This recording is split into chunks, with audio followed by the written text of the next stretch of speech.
Well, new details tonight about the 4 children who survived 40 days on their own in the Colombian jungle. This week, we learned that they had escaped an armed group that forcibly recruits children in the southern region of the country. Search crews now saying it was made possible by the combination of new technology and knowledge from the natives. But what's more shocking, we are now hearing that the father and a volunteer drank a psychedelic cocktail with ayahuasca to help them find the kids. Correspondent Jorge Ventura joins us live. And Jorge, what more can you tell us tonight?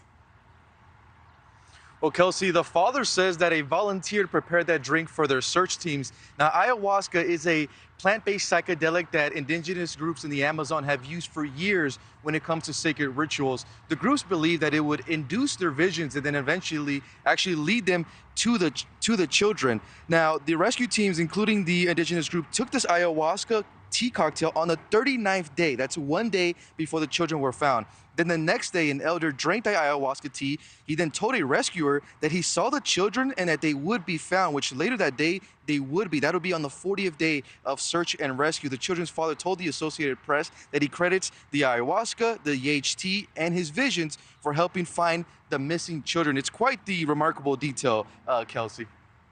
Well, also, it's interesting to point out, Jorge, that this family was on the run and then their plane crashed.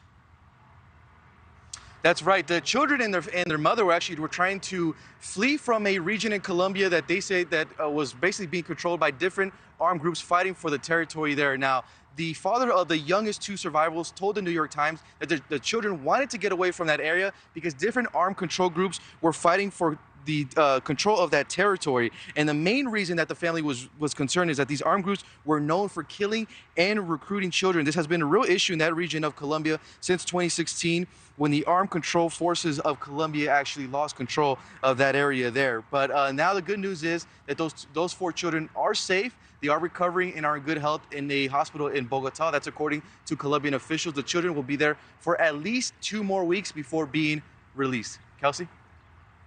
Prayers are with those children and their family. Thank you for watching. Go to newsnationnow.com to find News Nation on your television provider. And don't forget to click the red subscribe button below to get more of News Nation's fact-driven, unbiased coverage.